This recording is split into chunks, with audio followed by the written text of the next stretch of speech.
Hello students, good morning. So in the previous class we have discussed about the adsorption isotherm.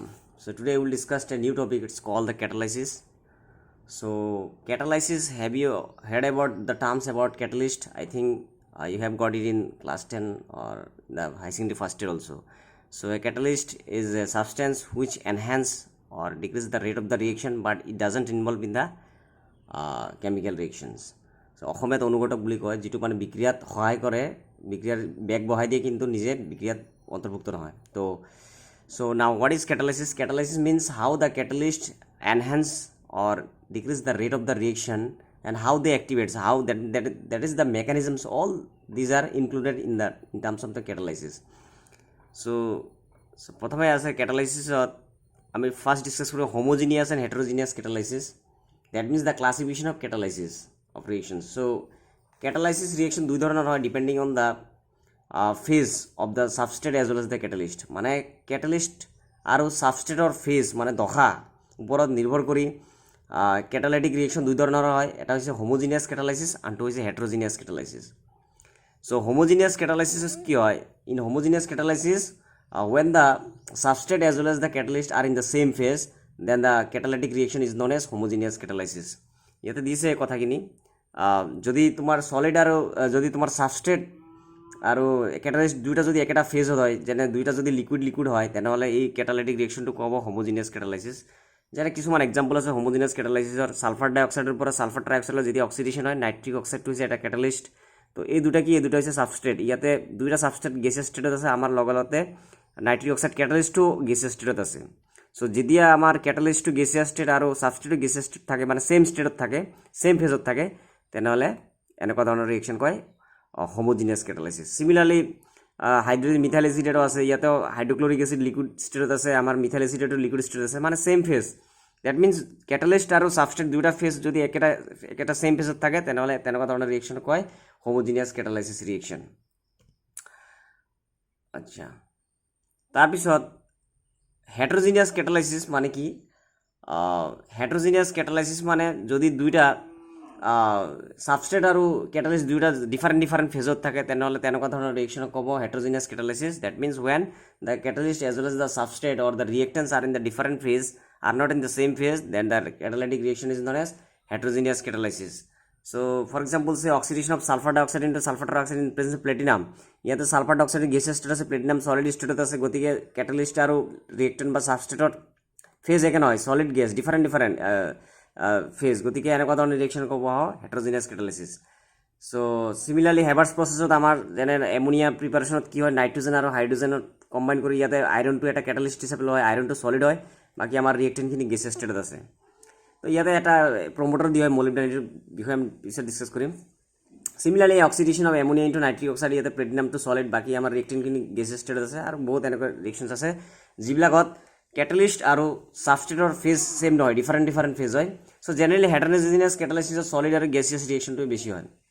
তো এইখিনি আছিলে হেটেৰোজিনিয়াছ কেটালাইসিস আৰু হোমোজিনিয়াছ কেটালাইসিস। মই আকৌ কৈছোঁ হোমোজিনিয়াছ কেটালাইসিস এনেকুৱা এটা কেটালাইসিস য'ত সাবস্ট্ৰেট আৰু ক্যাটালিস্ট সেম ফেজত থাকে, আৰু হেটেৰোজিনিয়াছ কেটালাইসিসত কি থাকে, ডিফাৰেন্ট ফেজত থাকে। তো এনেকুৱা ধৰণৰ ৰিয়েকশ্যন কয় হেটেৰোজিনিয়াছ কেটালাইসিস, আৰু গোটেই টাৰ্মছবিলাক কয় কেটালাইসিস। তো ইয়াতে এটা মেকানিজমছ আছে হেটেৰোজিনিয়াছ কেটালাইসিস আৰু হোমোজিনিয়াছ কেটালাইসিসত এটা এডজৰ্পশ্যন থিয়ৰী আছে। মই প্ৰথমে first I will discuss about the adsorption theory of homogeneous catalysis. প্ৰথমে কি হয়, যেতিয়া সাবস্ট্ৰেট আৰু ক্যাটালিস্টৰ মাজত ৰিয়েকশ্যন হয়, ক্যাটালিস্টৰ ৰিয়েকশ্যন নকৰে, সাবস্ট্ৰেটবিলাকে ক্যাটালিস্টৰ ছাৰ্ফেচত আহি প্ৰথমে এডজৰ্ব হয়, এডজৰ্ব হৈ পেলাই এটা কম্পাউণ্ড ফৰ্ম কৰে, which is very unstable intermediate compound. আৰু এই ইণ্টাৰমিডিয়েট কম্পাউণ্ডবিলাক ক্যাটালিস্টৰ ছাৰ্ফেচৰ পৰা ডিজৰপশ্যন হয়, ডিজৰপশ্যন মানে আঁতৰি আহে। ডিজৰপশ্যন হোৱাৰ লগে লগে কি হয়, অলপ সময়ৰ পিছত এই ইণ্টাৰমিডিয়েটটো ভাঙি পেলাই প্ৰডাক্ট আৰু ক্যাটালিস্টটো বেলেগ হৈ যায়। মানে কি কৰিছে, ক্যাটালিস্টে আমাক ছাৰ্ফেচ দিছে ৰিয়েকশ্যনটো। ক্যাটালিস্টে কি কৰে, আমাৰ সাবস্ট্ৰেটবিলাকক ৰিয়েক্ট কৰিবলৈ ছাৰ্ফেচ দিয়ে। ক'ত ছাৰ্ফেচ দিয়ে?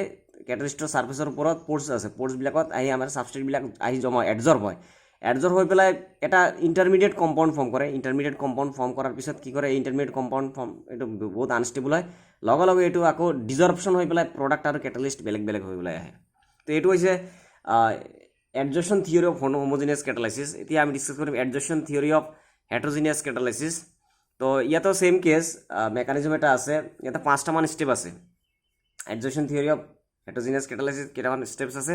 প্রথম স্টেপ হৈছে diffusion of the reactants to the surface to the catalyst। প্রথমে কি হ'ব, আমাৰ ৰিয়েক্টেন্ট বিলাক ক্যাটালিস্টৰ সাৰফেসত আহি ডিফিউজ হৈ পেলাই তাৰপিছত তাতে এডজৰ্ব হ'ব।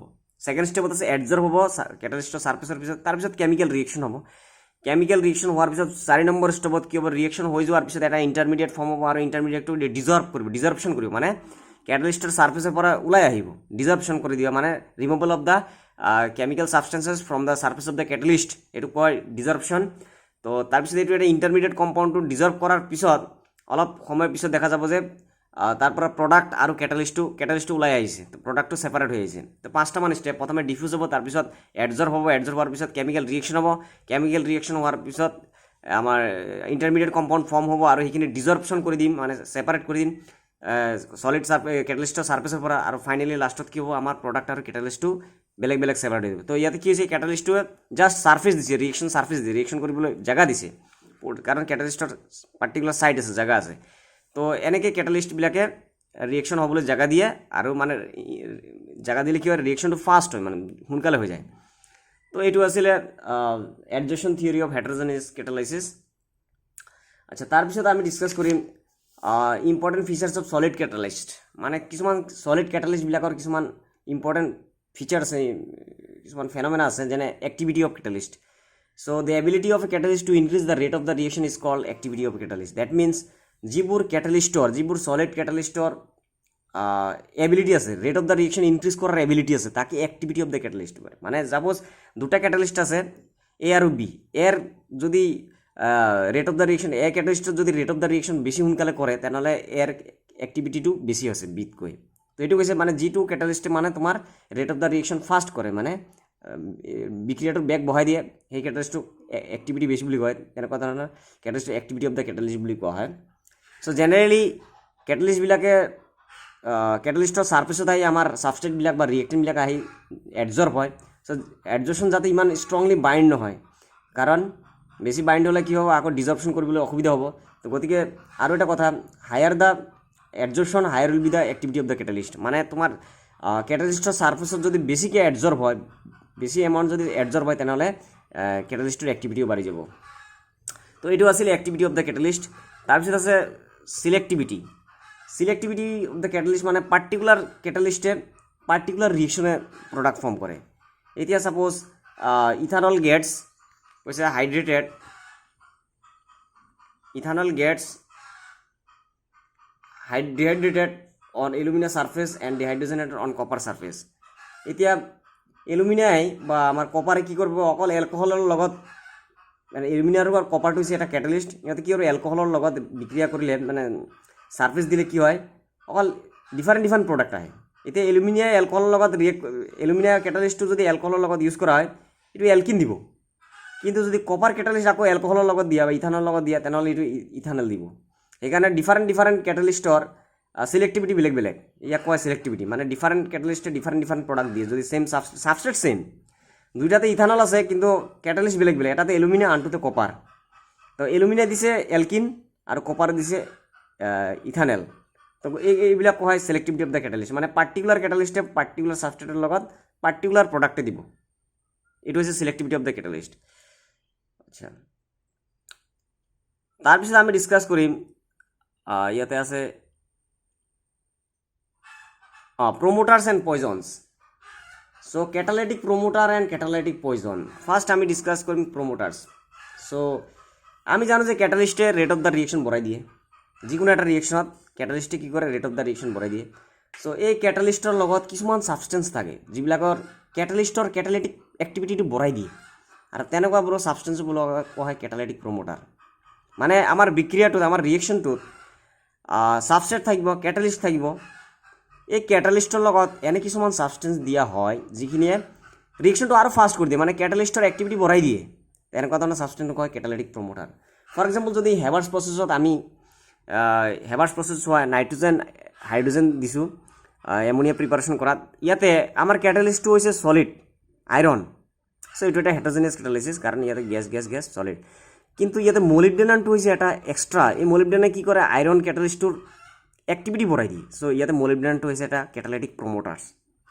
So that means catalytic promoter means the substance which enhance the activity of the catalyst in the reaction is called the catalytic promoters. Similarly poisons, catalytic poison মানে কি, মই আগতে কৈছোঁ যে কেটালিষ্টে অকল ৰেট অফ দ্য ৰিয়েকশ্যন ইনক্ৰিজে নকৰে, কিছুমান catalyst আছে rate of the reaction decrease কৰি দিয়ে। যিটো নৰ্মেল কেটালিষ্ট নিদিয়াকৈ যদি যিটো নৰ্মেল ৰিয়েকশ্যন হ'ব লাগিছিল, কিছুমান ছাবষ্টেঞ্চ কেটালিষ্ট দিলে কি হয়, ৰেট অফ দ্য ৰিয়েকশ্যন উল্টা কমাই দিয়ে, স্পীড কমাই দিয়ে। চ' এনেকুৱা কিছুমান ৰিয়েকশ্যন আছে কেটালিষ্টৰ লগত এনেকুৱা ছাবষ্টেঞ্চ দিলে rate of the reaction decrease কৰে বা কেটালিষ্টৰ একদম ধ্বংস কৰি দিয়ে, কেটালিষ্ট নষ্ট কৰি দিয়ে। এনেকুৱা ধৰণৰ ছাবষ্টেঞ্চ কয় catalytic poison. That means catalytic poison is the substance which either decrease the efficiency of a catalyst or destroys the catalyst. So example আছে যেনে in the manufacture of sulfur trioxide from sulfur dioxide and oxygen, platinum catalyst is poisoned by arsenic compound. তো আমি আগতে কৈছোঁ sulphur ডাইঅক্সাইডক oxidation sulphur ট্ৰাইঅক্সাইডলৈ কৰা হয় যদি আমি তাতে প্লেটিনাম কেটালিষ্টটো দিয়া হয়, কিন্তু ইয়াৰ লগত যদি আমি আৰ্ছেনিক কম্পাউণ্ড দিওঁ তেনেহ'লে এই ৰেট অফ দ্য ৰিয়েকশ্যন একেবাৰে আমাৰ প্লেটিনাম কেটালিষ্টটো নষ্ট কৰি দিব বা ৰেট অফ দ্য ৰিয়েকশ্যন একদম শ্ল' কৰি দিব। তো ডেট মিনছ কেটালিষ্টৰ লগত যিবোৰ ছাবষ্টেঞ্চে দিয়াৰ ফলত rate of the reaction slow' কৰে সেইবোৰক কোৱা হয়, বা কেটালিষ্টটো নষ্ট কৰে তাক কোৱা হয় কেটালাইটিক পয়জনছ, আৰু যিবিলাকে ইনক্ৰিজ কৰে তাক কোৱা হয় কেটালাইটিক প্ৰমোটাৰ। নিশ্চয় তোমালোকে গম পাইছা। আচ্ছা, তাৰপিছত আমি দিছোঁ শ্বেপ ছিলেক্টিভ কেটালিষ্ট। তো শ্বেপ ছিলেক্টিভ কেটালিষ্টৰ এটা এক্সাম্পল আছে জিঅ'লাইট। জিঅ'লাইট এনেকুৱা এটা কেটালিষ্ট য'ত মাইক্ৰ'পৰাছ বহুত সৰু সৰু প'ৰ্ছ আছে। মানে জিঅ'লাইটৰ এনেকুৱা এটা ছাবষ্টেঞ্চ য'ত হিউজ নাম্বাৰ অফ মানে নিয়াৰলি এবাৰ 260 to 740 পিকোমিটাৰ ডাইমেনশ্যন আছে। তাতে ইমান সৰু সৰু প'ৰ্ছ মানে খালী জেগা আছে, আৰু এই খালী জেগাবোৰত আহি ছাবষ্টেটবিলাক জমা হয়। আৰু এই জিঅ'লাইটটো কি, zeolite is the aluminosilicates having a general formula Ml2O2 SiO2 water. এইটো এটা জিঅ'লাইটৰ এক্সাম্পল য'ত মানে এলুমিনিয়াম চিলিকেট মিক্সাৰ হৈ পেলাই ৱাটাৰ থাকিব, এটা কম্পজিশ্যন থাকে। আৰু ইয়াতে কি হয়, ৱাটাৰ আৰু কেটাইনবোৰ আমাৰ ALO এলুমিনিয়াম অক্সিজেন চিলিকন ফ্ৰেমৱৰ্কত আহি তাতে জমা হয়, আৰু এই ফ্ৰেমৱৰ্কটোত আহি পেলাই আমাৰ ছাবষ্টেটবিলাক জমা হয়। তো এইটো এটা মানে 3 ডাইমেনশ্যনেল হানিকম লাইক ষ্ট্ৰাকচাৰ, আৰু 3 ডাইমেনশ্যনেল ষ্ট্ৰাকচাৰ। আৰু এই জিঅ'লাইট বা যিটো শ্বেপ ছিলেক্টিভ কেটালাইচিছ, কিয় কোৱা হয় জিঅ'লাইটটোক শ্বেপ ছিলেক্টিভ কেটালাইচিছ, কাৰণ ইয়াৰ কেটালাইটিক এক্টিভিটি ডিপেণ্ড কৰে on the shape and size of the reactant as well as the product molecule and also' on the pores and cavities of the zeolite.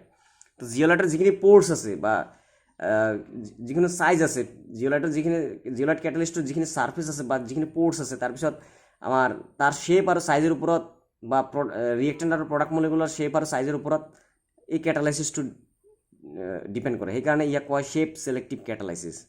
আৰু shape selective কেটালাইচিছৰ একটা important example আছে zeolite. পৰীক্ষাত কেইবাৰো সুধিছে, তো এইখিনি কথা ইয়াতে দিয়া আছে। আচ্ছা, A zeolite catalyst with a specific composition and structure is very selective towards certain reactant. Same কথা, জিঅ'লাইটে সকলো ধৰণৰ ৰিয়েকশ্যনৰ লগত সকলো ধৰণৰ ছাবষ্টেটৰ লগত মানে বিক্ৰিয়া কৰিব নিদিয়ে, মানে প'ৰ্ছ, কাৰণ পাৰ্টিকুলাৰ ডিফিনেট প'ৰ্ছ হ'ব লাগিব, ডিফিনেট চাইজৰ প'ৰ্ছ হ'ব লাগিব। এতিয়া যদি কিছুমান ৰিয়েক্টাৰৰ প'ৰ্ছ জিঅ'লাইটৰ প'ৰ্ছতকৈ বেছি হয়, মানে জিঅ'লাইটৰ ছাৰ্ফেচতকৈ বেছি হয়, তেনেহ'লে এইটো ৰিয়েকশ্যন নকৰে। তো এইটো এটা চিলেক্টিভ হয়, চিলেক্টিভ ৰিয়েক্টেণ্টবিলাকে জিঅ'লাইটত ছাৰ্ফেচৰ ওপৰত ৰিয়েকশ্যন কৰিব। তো জিঅ'লাইটৰ এটা এক্সাম্পল আছে ZSM-5, আৰু এইবিলাক আমাৰ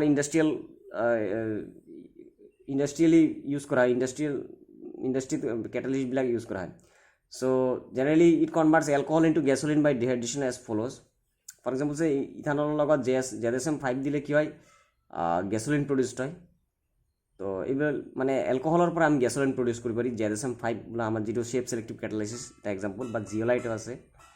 তো এইবোৰ হৈছে শ্বেপ ছিলেক্টিভ কেটালাইচিছ মানে বাই জিঅ'লাইট। তাৰপিছত আমি ডিছকাছ কৰিম কেৰেক্টাৰিষ্টিক অফ এনজাইম কেটালাইচিছ। তো এনজাইমছ ইজ এ বায়ো কেটালিষ্ট। আমি এইটো বায়'মলিকুলছত পাই আহিছোঁ। এনজাইম ইজ এ বায়ো কেটালিষ্ট, আৰু enzymes is a protein substance. ইয়াতে এমিনো এচিডছ থাকে, ইনফাইনাইট নাম পলিমাৰ অফ এমিনো এচিডছ। চ' এইটো এটা বায়ো কেটালিষ্ট হয়, যিটো বায়'কেমিকেল ৰিয়েকশ্যন হেল্প কৰে। চ' ইয়াতেও কিছুমান এক্সাম্পল আছে, যেনে ইউৰিয়াৰ লগত ওয়াটাৰ দিলে এমোনিয়া প্ৰডিউচটো আৰু ইয়াতে কেটালিষ্টটো হৈছে ইউৰিয়াছ তো ইউৰিয়াছটো হৈছে এটা enzyme catalyst and it is a বায়ো কেটালিষ্ট সিমিলাৰলি ইনভাৰ্টেজ ডাইষ্টেজ মাল্টেজ জাইমেজ এইকেইটা হৈছে এনজাইম কেটালিষ্ট চ' এনজাইম কেটালিষ্টৰ বিষয়ে মই অলৰেডি বায়'মলিকুলছ পঢ়াইছোঁ হ'লেও এবাৰ কৈ দি আছোঁ what are the characteristic of enzyme catalyst they are highly efficient মানে catalytic activity of enzyme catalyst both high. A molecule of enzyme can catalyze the transformation of 1 million molecules per minute. এটা 1 মিনিটত 1 million মলিকুলক ৰিয়েক্টৰৰ পৰা প্ৰডাক্টলৈ convert কৰিব পাৰে মানে highly ইফিচিয়েণ্ট তাৰপিছত highly specific সিমিলাৰলি highly specific মানে particular enzyme কেটালিষ্টে particular ছাবষ্ট্ৰেটৰ লগত ৰিয়েক্ট কৰি পাৰ্টিকুলাৰ প্ৰডাক্ট দিয়ে চ' এইটো হৈছে হাইলি স্পেচিফিক তাৰপিছত আছে highly active under optimum temperature so' কেটালিষ্টবিলাকৰ যাহা তাহা টেম্পাৰেচাৰত ৰিয়েকশ্যন নকৰে এটা পাৰ্টিকুলাৰ টেম্পাৰেচাৰতে ৰিয়েকশ্যন কৰিব জেনেৰেলি 290 ৰুম টেম্পাৰেচাৰত ৰিয়েকশ্যন ভাল দিয়ে তাৰপিছত আছে optimum pH pH generally neutral পিএইচতে বেছি এনজাইম কেটালিষ্টবিলাকে ভাল ৰিয়েক্ট কৰে ভাল কাম দেখুৱায় তো কিছুমানে এনজাইম কেটালিষ্ট আছে যিবিলাকৰ পিএইচ ভেলু বহুত কম পিএইচ 2ত কাম কৰে ট্ৰিপচিনৰ পিএইচ ভেলু 8ত কাম কৰে তো এইবোৰ হৈছে জেনেৰেলি নিউট্ৰেল পিএইচতে বেছি কেটালিষ্টৰ এক্টিভিটি ভাল দেখুৱায় দেন আছে increasing activity in presence of activators and coenzymes তো now what is activators and coenzymes so generally এনজাইমত প্ৰটিনছ থাকে প্ৰটিন সাবষ্টেন্সৰ লগত কিছুমান নন প্ৰটিন সাবষ্টেন্সও থাকে আৰু এই নন প্ৰটিন সাবষ্টেন্সবিলাক কোএনজাইম বুলি কোৱা হয় বা প্ৰস্থেটিক গ্ৰুপ বুলি কোৱা হয় যেনে এইবিলাকে কি কৰে প্ৰস্থেটিক গ্ৰুপ বা নন প্ৰটিন সাবষ্টেন্সবিলাকে এনজাইমৰ কেটালিষ্ট এক্টিভিটিটো বঢ়াই দিয়ে কি কৰে সিহঁতে সাইট দিয়ে পাৰ্টিকুলাৰ সাইট দিয়ে আৰু এই পাৰ্টিকুলাৰ সাইটত আমাৰ সাবষ্ট্ৰেটবিলাক ফিট হয় ৰিয়েক্ট কৰি পেলাই আকৌ প্ৰডাক্ট ফৰ্ম কৰে so some enzymes are catalytically inactive in the absence of certain metal ions মানে কিছুমান মেটাল আয়ন যদি এনজাইমছত নাথাকে তেনেহ'লে কেটালিষ্টৰ এক্টিভিটিটো নাইকিয়া হয় এনজাইম কেটালিষ্টৰ এক্টিভিটি নাইকিয়া হয় আৰু এই মেটাল আয়নবোৰ বহুত weakly bonded to the enzyme molecule থাকে and these are call activators মানে the metal ions in the enzymes are call the activators and এই এক্টিভেটৰবিলাকে কি কৰে এনজাইমছৰ এক্টিভিটি বঢ়াই দিয়ে যেনে আমাৰ প্ৰস্থেটিক গ্ৰুপ বা কোএনজাইমবিলাকে এনজাইমছৰ কেটালিষ্টৰ এক্টিভিটি বঢ়াই দিয়ে সিমিলাৰলি আমাৰ মেটাল আয়ন বা যিবোৰ আমাৰ এক্টিভেটৰ আছে এইবিলাক কি কৰে আমাৰ কেটালিষ্টৰ এক্টিভিটি বঢ়াই দিয়ে তো আৰু লগতে কিছুমান সাবষ্টেন্স আছে যিবিলাক ইনহিবিটৰ বুলি কয় যিবিলাকে এনজাইমছৰ কেটালিটিক এক্টিভিটি একদম কমাই দিয়ে সেইবিলাক কয় enzyme inhibitors so' generally mercury arsenic antibiotics these are the poisons that means which destroy the enzyme catalyst as well as the decrease the rate of the reaction এইবোৰ হৈছে ইনহিবিটৰ্ছ বা মানে এনজাইমছৰ ইনহিবিটৰ্ছ মানে ঠিক আছে তাৰপিছত আমি ডিছকাছ কৰিম মেকানিজম এনজাইম কেটালিচিছ এইটো বায়'মলিকুলছত বুজাই দিছিলোঁ প্ৰথমে কি কৰিব এনজাইমৰ লগত ছাবষ্ট্ৰেটবিলাকে ৰিয়েক্ট কৰিব তাৰপিছত এটা এনজাইম ছাবষ্ট্ৰেট কমপ্লেক্স ফৰ্ম হ'ব যিটো মানে আনষ্টেবল হয় লগে লগে এনজাইম ছাবষ্ট্ৰেটৰ পৰা প্ৰডাক্ট আৰু আমাৰ এনজাইমটো ওলাই আহে যেনে আমাৰ এডজৰ্পশ্যন থিয়ৰী অফ হোমোজিনিয়াছ কেটালাইচিছ হেটেৰোজিনিয়াছ কেটালাইচিছ আছিলে তো ইয়াতে কি এনজাইমছত মই আগতে কৈছোঁ যে এনজাইমছত পাৰ্টিকুলাৰ কিছুমান ছাইট আছে ছাইটবিলাকত জেনেৰেলি আমাৰ amine group carboxylic group thiol group alcohol group এইবিলাক থাকে আৰু এই গ্ৰুপবিলাকত এই ছাইটবিলাকত আহি পেলাই কি কৰে আমাৰ ছাবষ্ট্ৰেটবিলাক ফিড হয় আৰু বণ্ডিং ক্ৰিয়েট কৰে তাৰপিছত ইয়াতে ৰিয়েক্ট হৈ পেলাই এটা কমপ্লেক্স ফৰ্ম কৰি লগে লগে কি কৰে ইয়াৰ পৰা ডিজৰ্পশ্যন হৈ পেলাই ছাৰ্ফেচৰ পৰা ডিজৰ্পশ্যন হৈ প্ৰডাক্ট আৰু এনজাইমটো ওলাই আহে তো ইয়াতে জেনেৰেলি লক এণ্ড কি প্ৰিন্সিপাল হয় লক এণ্ড কি মানে এই যে আমাৰ এইটো এনজাইম আৰু এনজাইমৰ এই যে চাবি যিবিলাক খাচ আছে বিটবিলাক আছে এই বিটবিলাকত কি হয় আমাৰ এক্টিভ ছাইট হয় আৰু এই এক্টিভ ছাইটবিলাকত কি থাকে আমাৰ ফাংচনেল গ্ৰুপবিলাক থাকে তো ইয়াতে এইটো হৈছে ছাবষ্ট্ৰেটৰ পাৰ্টিকুলাৰ ছাইটৰ লগত এইটো ফিট হৈ যায় ইয়াতে ফিট হৈছে চব পুৰা এনজাইম এইটো হৈছে এনজাইম ছাবষ্ট্ৰেট কমপ্লেক্স আৰু এই এনজাইম ছাবষ্ট্ৰেট কমপ্লেক্সটো আকৌ ডিজৰ্পশ্যন হয় মানে এই এনজাইমৰ ছাৰ্ফেচৰ পৰা এই প্ৰডাক্টটো এতিয়া ওলাই আহে ইয়াতে এনজাইমটো বেলেগ হৈ যায় প্ৰডাক্টটো বেলেগ হৈ আহে তো এইটো হৈছে এনজাইম ছাবষ্ট্ৰেট মেকানিজম তো তোমালোকে নিশ্চয় গম পাইছা তো ইয়াতে দেখুৱাইছে প্ৰথমে এনজাইম প্লাছ ছাবষ্ট্ৰেট এনজাইম ছাবষ্ট্ৰেট কমপ্লেক্স এই এনজাইম ছাবষ্ট্ৰেট কমপ্লেক্সটো ভাঙি পেলাই আকৌ এনজাইম প্লাছ প্ৰডাক্ট ফৰ্ম হৈ গৈছে তো এইখিনি আছিলে এনজাইম কেটালাইচিছ তো ইয়াতে হ'ব আজি নেক্সট ভিডিঅ'ত আমি নেক্সট টপিক ডিছকাছ কৰিম থেংক ইউ